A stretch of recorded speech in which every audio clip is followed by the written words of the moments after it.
বিসমিল্লাহির রহমানির রহিম। প্রিয় শিক্ষার্থী, শ্রদ্ধেয় অভিভাবক মণ্ডলী, মেহেরপুর অনলাইন ক্লাসের পক্ষ থেকে সকলকে আন্তরিক সালাম ও শুভেচ্ছা। আসসালামু আলাইকুম। তোমরা জানো, কোভিড-19 মহামারী করোনার প্রেক্ষিতে আমাদের অত্র মেহেরপুর জেলায় সুযোগ্য জেলা শিক্ষা অফিসার মহোদয়ের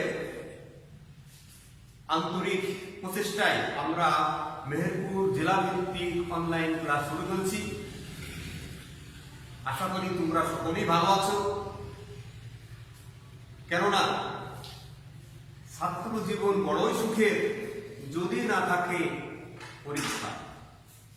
সেহেতু তোমরা ভালোই আছো নাকি? হ্যাঁ, আমিও তোমাদের অশেষ কৃপায়, তোমাদের দোয়ায়, আল্লাহর অশেষ কৃপায় আমিও ভালো আছি। তাহলে আমরা অনলাইন ক্লাসে প্রবেশ করি। তোমাদের সকলকে লাল গোলাপ শুভেচ্ছা। এই শুভেচ্ছার ভিতর দিয়ে আজকে ক্লাস শুরু করছি। আমরা চলে যাই আমাদের পরিচিতিতে।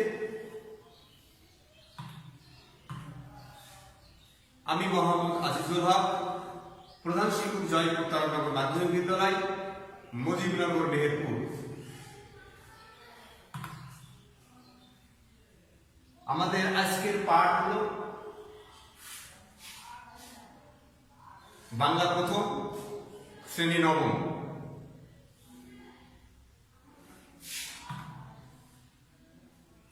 আমরা কিছু ছবি দেখি। দেখো কত সুন্দর সুন্দর ছবি। প্রথম ছবিতে আমরা দেখতে পাচ্ছি একটা মা পাখি তার বাচ্চাদের খাবার খাওয়াচ্ছে। আমরা দ্বিতীয় ছবিটি দেখতে পাচ্ছি একটা শ্রেণীতে পাঠদানের কার্যক্রম চলছে। আমরা আরো কিছু ছবি দেখি।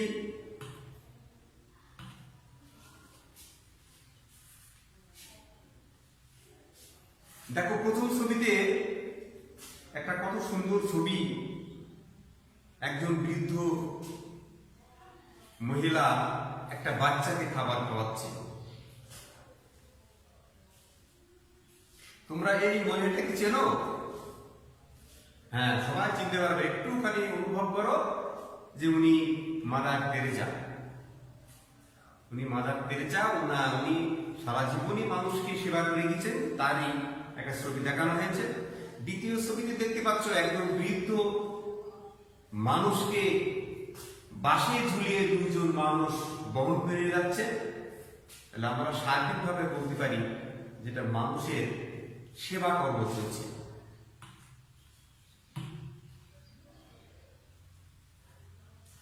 পরবর্তী ছবি দেখো,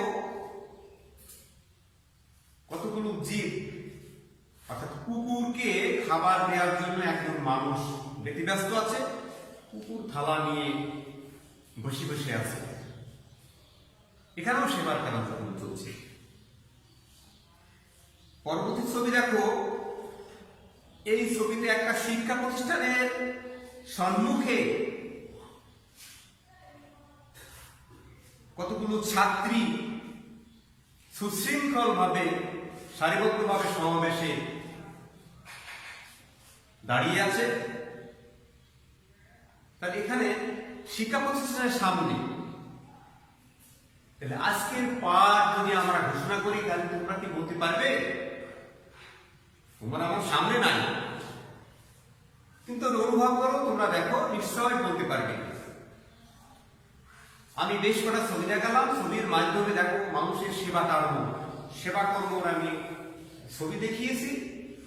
আবার পাশাপাশি দেখো শ্রেণী পাঠদান এবং স্কুলের সম্মুখে শিক্ষার কার্যক্রম আছে। তাহলে আজকের আমাদের পাঠ হলো শিক্ষা ও মনুষ্যত্ব।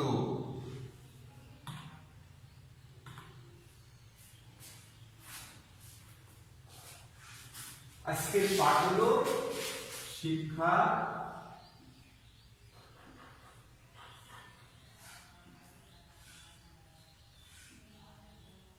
ও মনুষ্যত্ব। এখানে পাঠ শিরোনাম আমাদের হবে হলো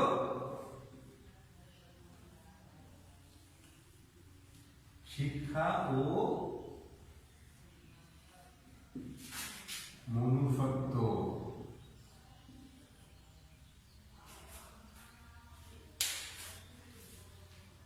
লেখক হলো মুতাহের হোসেন চৌধুরী।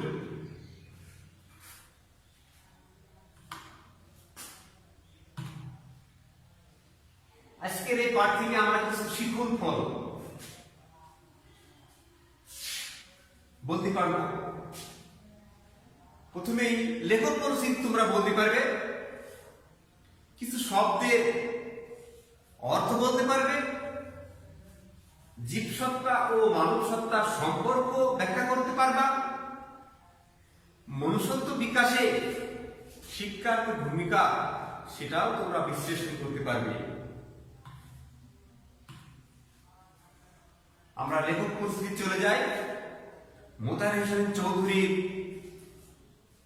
জন্মসাল 1903 খ্রিস্টাব্দে কুমিল্লায় তিনি জন্মগ্রহণ করেন। তার পৈতৃক নিবাস নোয়াখালী জেলার কাঞ্চনপুর গ্রামে। তিনি মৃত্যুবরণ করেন 1956 সালের 18 সেপ্টেম্বর। আমরা আর লেখক পরিচিতির ভিতরে থাকবো না, যেহেতু আমাদের পাঠদানের কার্যক্রম আমরা 45 মিনিট নিতে পারবো না, যেহেতু আমাদের অনলাইনে ক্লাস একটু সংক্ষিপ্ত আকার নিতে হবে, সেই জন্য আমরা যতদূর পারি আগিয়ে যাব।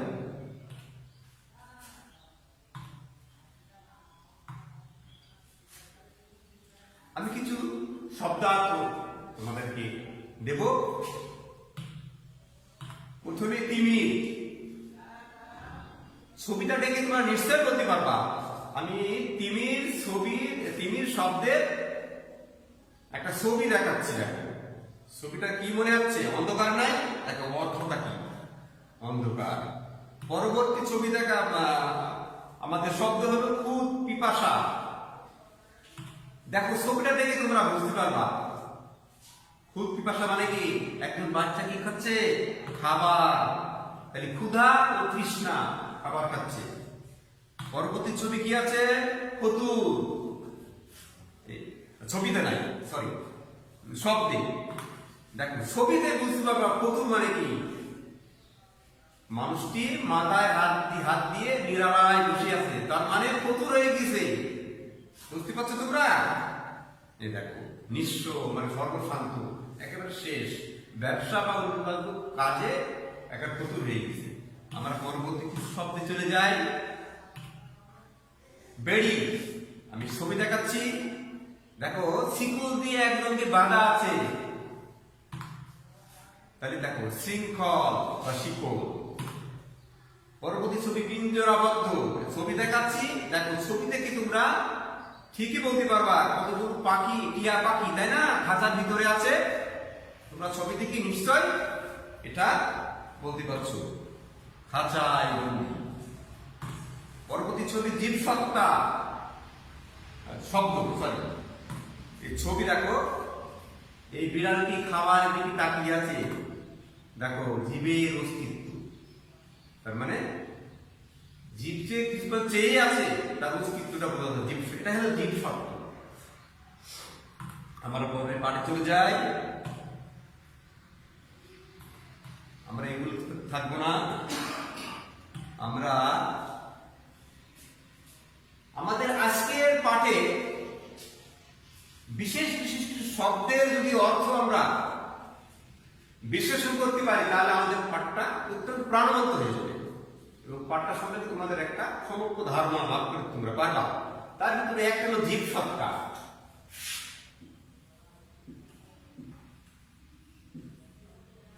জীবসত্তা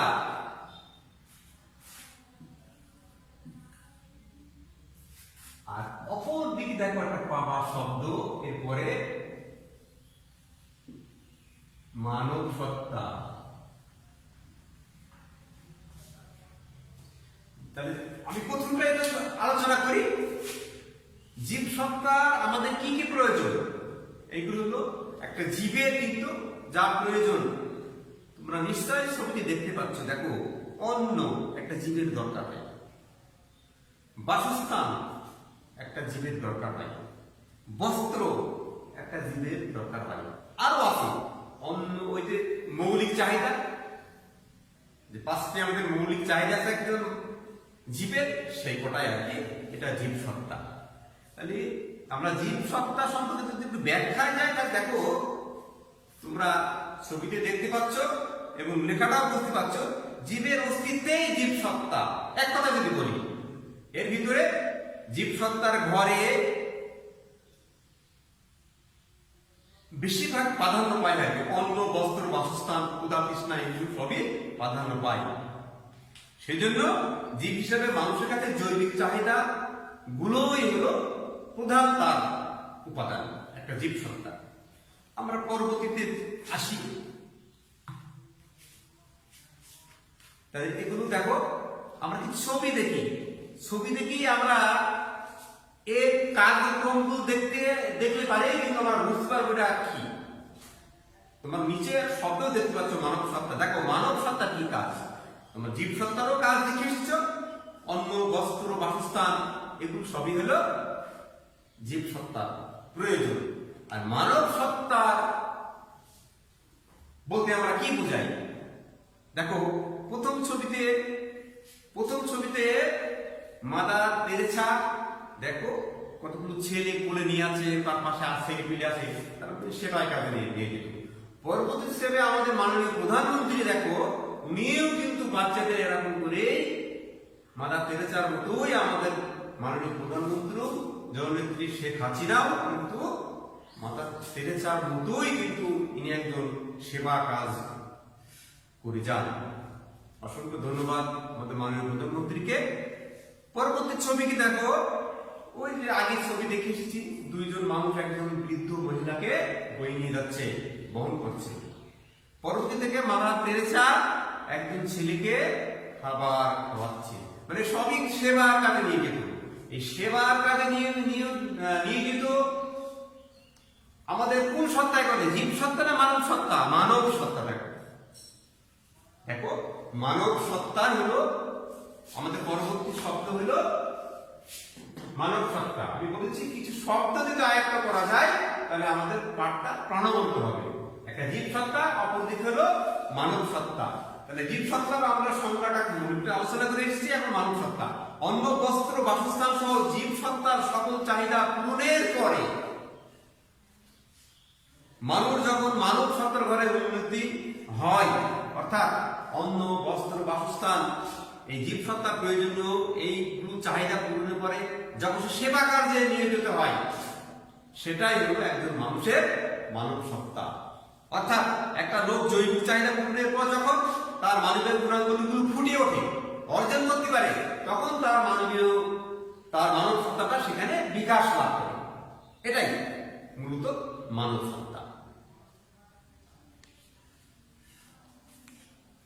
মানব সত্তার ঘর থেকে, জীব সত্তার ঘর থেকে মানব সত্তার ঘরে উন্নতি হওয়ার মই বা সিঁড়ি হচ্ছে শিক্ষা। পরবর্তী একটা ছবি যদি একবার তোমরা দেখতে পারো, তাহলে পরে আমাদের পাঠের নাম কিন্তু হলো শিক্ষা ও মনুষ্যত্ব। দেখো শিক্ষা আর অপরদিকে মনুষ্যত্ব। আমরা এই পাঠের ভিতরে আমরা ঢুকে কি দেখেছি? জীব সত্তা আর মানব সত্তা। জীব সত্তা মানব সত্তা সম্পর্কে তোমাদেরকে কম বেশি ব্যাখ্যা করেছি। আমাদের পাঠের নামে আছে হলো শিক্ষা ও মনুষ্যত্ব। তাহলে দেখো শিক্ষাটা এখন বাকি আছে। অর্থাৎ এখন যদি আমরা কিছু ছবি দেখি, দেখো এখানে একটা দোতলা ঘর দেখা যাচ্ছে। দোতলা ঘর আমরা দেখতে পাচ্ছি। মানব জীবন কিন্তু একটা দোতলা ঘরের সাথেই তুলনা করা যায়। নিচতলা হলো জীব সত্তা, উপরে তলা হলো মানব সত্তা। কেন জীব সত্তা? অর্থাৎ একটা মানুষ তার বাঁচার তাগিদে যে চাহিদাগুলো পূরণ করে সেটা জীব সত্তার ঘরে অবস্থান করে। আর এই বাঁচার জন্য চাহিদাগুলো পূরণের পরে যখন সে কিছু সেবা কর্ম অর্জন করতে পারে, মানবীয় গুণাবলী অর্জন করতে পারে, তখন সে দোতলা ঘরে অবস্থান করে। আর দোতলা ঘরে অবস্থান করতে হলে পারে আমাদের দরকার কি? শিক্ষা। দেখো, শিক্ষা নিতে হলে শিক্ষার কাজ একটা মইয়ের মতো। তাহলে মই যেমন দোতলা ঘরে কাজে লাগে, অর্থাৎ জীব সত্তা থেকে মানব সত্তার ঘরে উঠতে হলেও কিন্তু এরকম শিক্ষার প্রয়োজন হয় মইয়ের মতো। মইয়ের মতো এরকম আমাদের শিক্ষা নামক বস্তুটা অর্জন করতে হবে। শিক্ষা কিন্তু যেমন যেন কোনো জিনিস নয়। এখন শিক্ষা কি আমরা আলোচনা করি,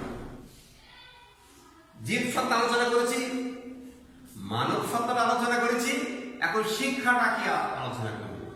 দেখো, শিক্ষা কি যদি আমরা ব্যাখ্যা করতে যাই তাহলে আমি বলবো একজন মানুষের আচরণের কাঙ্ক্ষিত পরিবর্তন বা একজন মানুষের আচরণের স্থায়ী পরিবর্তনই হলো শিক্ষা। দেখো, আমরা সংজ্ঞায় যেতে পারবো। সংজ্ঞায় যদি আমরা যাই, আমরা দেখো বিভিন্ন লেখকের বিভিন্ন রকমের আমরা সংজ্ঞা পাবো, কিন্তু খুব সংক্ষেপ যদি আমরা বলি যে তা হলো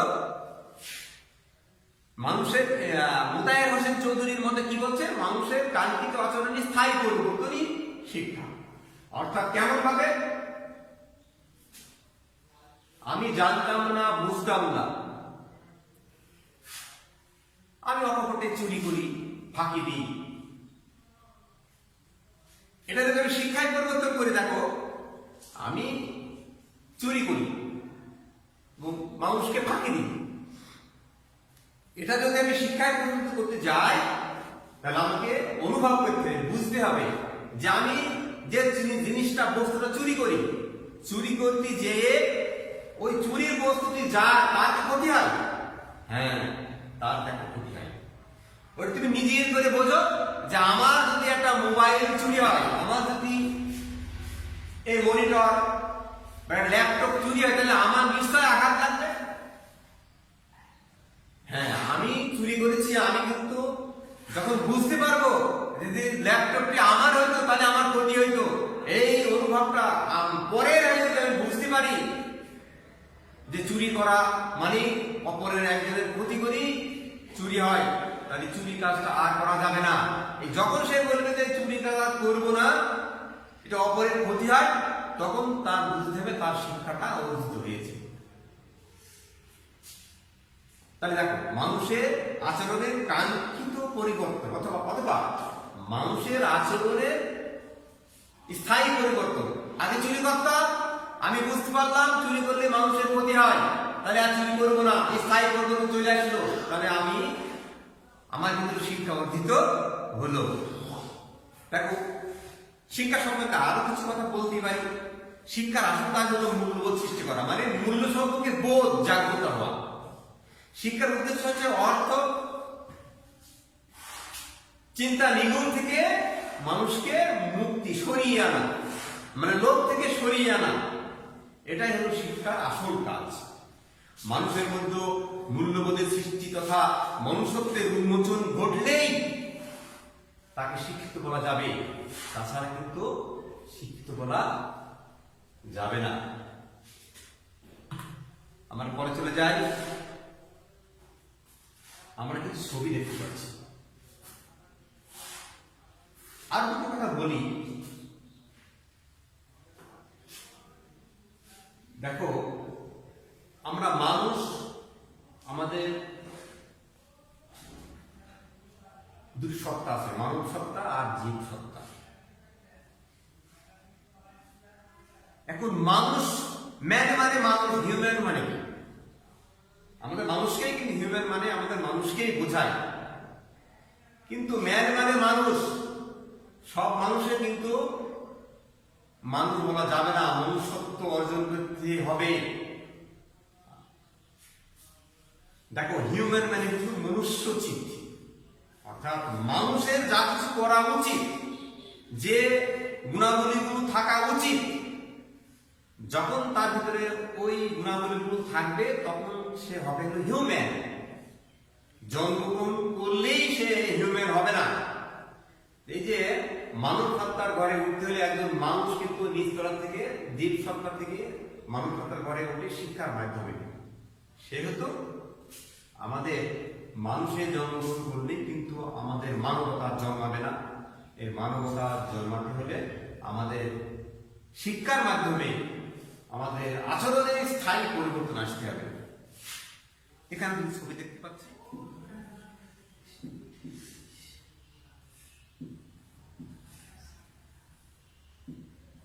প্রয়োজনের দিক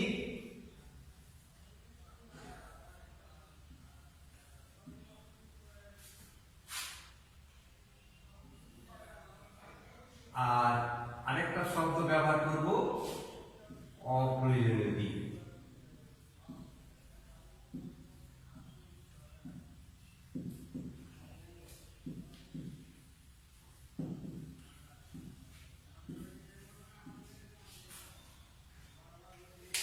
এই দুটো শব্দ, একটা হলো প্রয়োজনীয় দিক আর একটা হলো অপ্রয়োজনীয় দিক। তার প্রয়োজন বলতে আমার যা কিছু প্রয়োজন হয়, অর্থাৎ এটা আমি জীব সত্তা বলতে পারি। আর অপ্রয়োজনীয় দিকটা কোন দিক?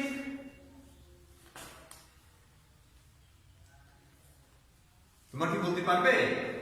মনে হয় অস্পষ্ট লাগছে তোমাদের কাছে। দেখো, প্রয়োজনীয় দিকটা আর অপ্রয়োজনীয় দিকটা, অপ্রয়োজনীয় দিকটাই কিন্তু এই পাঠের মানে মূল বস্তু হিসাবে সর্বশ্রেষ্ঠ দিক।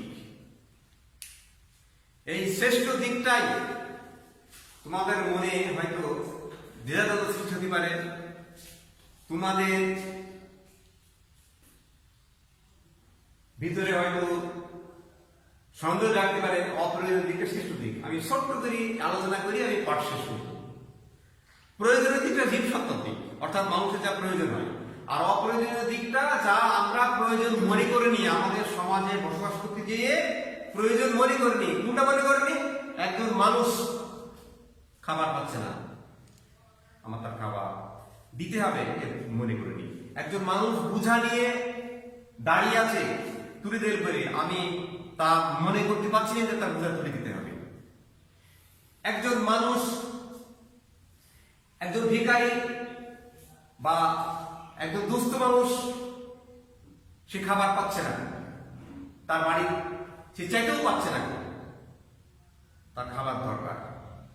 এই যে সেবা কর্মগুলো, এই সেবা কর্মগুলি হলো অপ্রয়োজনীয় দিক। অপ্রয়োজনীয় দিক কেন বলা হয়েছে? এটা আমাদের সমাজে বসবাস করতে চাই, আমরা লোভ লালসার ভিতরে পড়ে আমরা ওই গুণাবলীগুলো মনে করি যে আমাদের কাছে অপ্রয়োজনীয়, যা মনেই নিয়ে আসে। একজন মানুষের উপকার করতে হবে, একজন মানুষের সেবা করতে হবে, এটা আমাদের বর্তমান সমাজের প্রেক্ষাপটে আমরা মনেই নিয়ে আসিনি।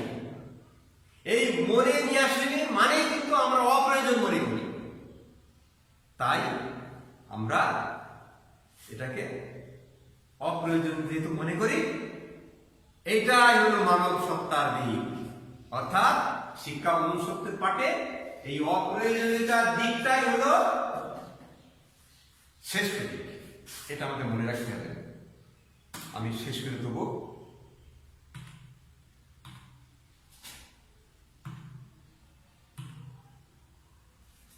পরবর্তী আমরা আসলাম অর্থচিন্তা নিয়ে সব বন্দি।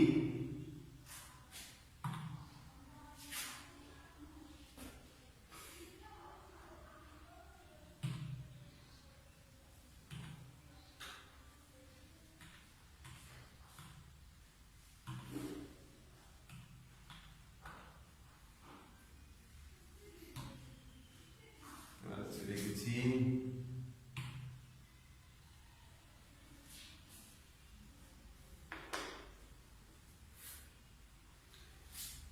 আমি তোমাদের সর্বশেষ বাড়ির কাজ দিয়ে শেষ করব। শিক্ষা লাভের মাধ্যমে মনুষ্যত্বের বিকাশ ঘটে কিভাবে তা ব্যাখ্যা করো ও বিশ্লেষণ করো। এটা তোমরা বাড়ির কাজ ধরে রাখো, পরবর্তী পাঠে আমি এটা নিয়ে আবার পরবর্তী পাঠে যাব। তো ঠিক আছে, ক্লাসে সকলকে অনলাইন পাঠদানে আমি সমাপ্ত ঘোষণা করছি। সকলকে ধন্যবাদ, সকল অভিভাবককে ধন্যবাদ, ধন্যবাদ আমাদের জেলা শিক্ষা অফিসার মহোদয়কে। আসসালামু আলাইকুম।